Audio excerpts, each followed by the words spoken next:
This is the Roger Hedgecock Show. And welcome back to Bar UTTV. That's where we are now with Robin Stark from Starkland Cellars, Cellar Services and Cellars, and tours as well. We'll talk about tours in a minute. Robin, welcome back to the program. Thank you. Today you wanted to talk about, oh, look, the wine's moving. I hope it's not an earthquake. No. Today we want to talk about the fact that people drink Chardonnay, but they don't realize there's kind of a counterpart to that in France. You bet, you bet. A lot of people don't know this, but Chardonnay is hands down the most popular wine grape, really, in the world. Really? Red or white, there is more Chardonnay in the world than any other grape, wine grape. Well, most people in Southern California, they like to drink these kind of oaky Chardonnays from Napa and from Sonoma. Rombauer. Yeah, okay. I wasn't going to mention it, but you got it. Yeah. Kendall Jackson. Yeah. Not to mention any names, but Kendall Jackson. We know what we're talking about.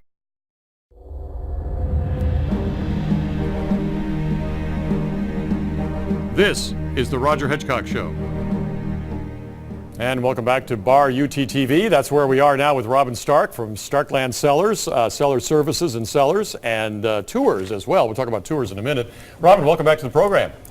Thank you. Today you wanted to talk about, oh, look, the wine's moving. I hope it's not an earthquake. No.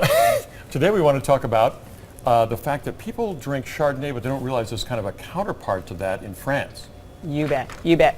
A lot of people don't know this, but Chardonnay is hands down the most popular wine grape, really, in the world. Really? Red or white, there is more Chardonnay in the world than any other grape, wine grape. Well, most people in Southern California, they like to drink these kind of oaky Chardonnays from Napa and from Sonoma. Rombauer. Yeah, okay. I wasn't going to mention it, but you got it. Kendall Jackson. Not to mention any names, but Kendall Jackson. We know what we're talking about. Yeah, and they're beautiful. Yeah, I can't argue with their success. They've got, very, very oaky. A lot of fans. Lot of fans. Very oaky, very buttery. But those that love the Chardonnay grape, and the Chardonnay grape is considered the greatest white grape in the world. Those of us that love it, we want something that tastes more like the real typicity of that grape. The real what? Typicity. What is typicity? The true essence of that fruit, whether it's Cabernet, okay. We don't want to know. So it's not the oak. It's not the oak. It's the grape. It's the grape. Okay. You got it. And the greatest wine region for Chardonnay is hands down Burgundy. White Burgundy. If you hear the term white Burgundy, it almost always means Chardonnay. Red Burgundy means Pinot Noir. Okay. So that region of France, if it's white, it's Chardonnay. It's the greatest Chardonnay. You brought 3 along today. Sure did. That are sort of examples of this. Talk about the first one we're going to have a little sip of in a moment. You bet. I can hardly wait. You bet. I know, I can't wait. Okay, so all 3 of these are made by producers who also make the really fancy ones. Montrachet, Corton Charlemagne. Those wines cost $200, $300, even more. But they also make these little sister wines, and even though they're grown very close to the same region as the expensive ones and are made in much the same style, every one of these, believe it or not, is under $20. No kidding. And they're very readily available. Wow. So let's start with the Louis Jadot. Pouilly-Fuissé, this is a wine, you were telling me you used to drink this in the 70s. I used to drink a lot of this wine in the 70s. It's very readily available. They make a beautiful wine every single year, and you can even find it in Vons, believe it or not. It's from the most southern region of Burgundy. All right. And you can kind of tell because even looking at it, you see it's a little darker yellow than the other ones. Yeah.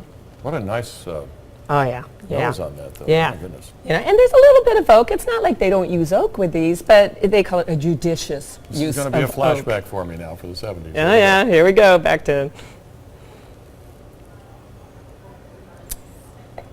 Well, see, now it's so approachable. It's so drinkable. And you want to have a little something to nibble on while you're doing this. Exactly. And that's a food drink, right? Exactly. That little pop in your mouth is acidity. All of these have acidity because they're made in an area that's a lot cooler than Napa or Sonoma, and that acidity makes food taste so good when you eat it with this, whether it's fish and oysters, all kinds of lighter food. You're not going to eat a steak with this. No. But this is really for that kind of light. It's almost like a lunch too. I figure like this is one of those midday things you can do. Yeah. But night too. You're getting into a nice fish. Well, exactly. What's the second one? By the way, notice that finish was long. That was a long finish. I can still taste it. It's wonderful. Yeah. Louis Jadot makes great wines, and that wine, you can buy that in almost any Vons for $18, $19. Wow. Believe it or not. That's a good wine. Okay, now the next wine, this is made by Louis Latour. He also makes the Montrachets and the fancy wines, but this Grand Ardèche is actually from a region that's a little bit south of Burgundy. Okay. It's not officially a Burgundy, even though this is a Burgundy producer. He gets these down a little below that in the Ardèche region, but it's still Chardonnay. There's a little more to that, huh? Yeah, there is a lot to this, and Yeah. you know that's because they're able to use their very high-end techniques with grapes that didn't cost that much. Boy, that's delicious too. My goodness. I love this Isn't that wine. good? I pour this at parties all the time. I don't tell people that it costs $13. $13. Where do you get it for $13? You can find this at Bevmo. Every now and then you'll also see it in the supermarket, but Bevmo always carries this wine year in and year out. It's a great wine, and I would rather drink this than most California Chardonnays that cost 3 times as much. You know, I'll tell you what, that's exactly right. This one really just, it's all grape. It's all the natural flavor, And isn't Chardonnay beautiful? and it's fantastic, yeah. You know, I've only had Montrachet a couple times in my life, but I must say, when I drink these less expensive ones, I still remind, it's a little essence of those fabulous $400, $500 No, it's Montrachet. exactly right. And I've had the Montrachet. Now, my favorite California one now in these white wine line is Kistler.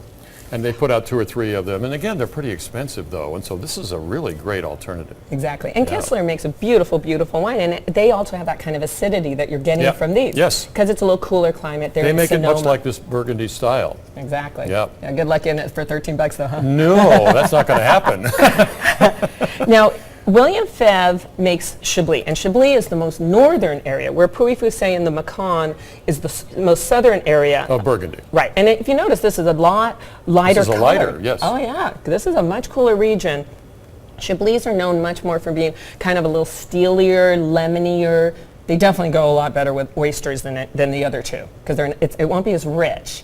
But I want to mention something about Burgundy and Chablis, because when I tell people red and white Burgundy is my favorite wine, Yeah. sometimes they give me the weirdest look, you know, like Burgundy, because they're thinking of hardy Burgundy, you know, those jug wines that you get in the, you know, supermarket. No, these are people you don't want to associate with. I know, but you know, hey, they're my People should friends, know where what can I say? Burgundy is. Come on. I know you think people come out of the womb knowing this. You'd be amazed how Oh, many people man. don't know this. Well, you're here to And educate. I'm here to educate, because Burgundy and Chablis were used as terms in the 60s and the 70s from Gallo and a couple of For the other cheap wine. big guys. For cheapest wine, made out of Thompson seedless grapes. Exactly. And the Chablis, same thing.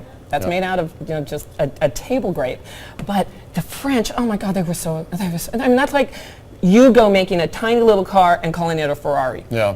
Yeah, they just go crazy. Yeah, they go Yeah, they crazy. did go crazy. Yeah, so let's try Yeah. this one. This is really going to be nice.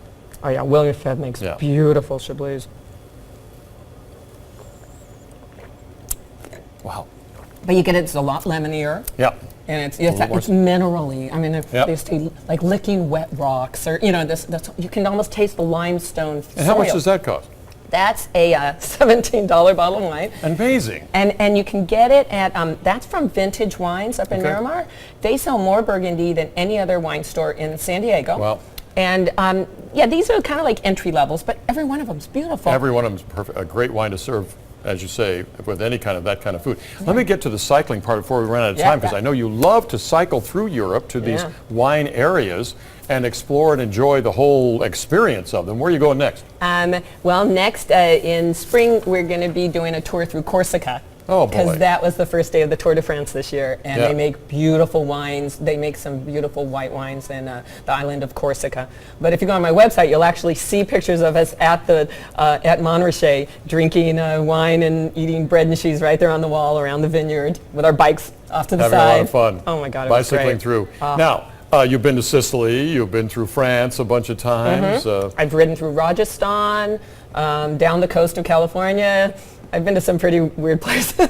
Where do people find more information about this and maybe sign up for your trips? StarklandCellars.com, or you could just Google Starkland Cellars or StarklandCellars.com. Robin Stark from Starkland. Starkland, indeed. You've created a whole ecology here. Yeah. Wine and cycling. A little I cottage don't know, industry. You can't drink too much wine when you get back on the bike and you go the next 50 miles. Yeah, moderation in all things. Moderation in all things. Even moderation. Even in moderation. Thank you very much. I'm glad you added that qualifier. These are wonderful wines. Thank you for bringing them to the show, to the bar UTTV.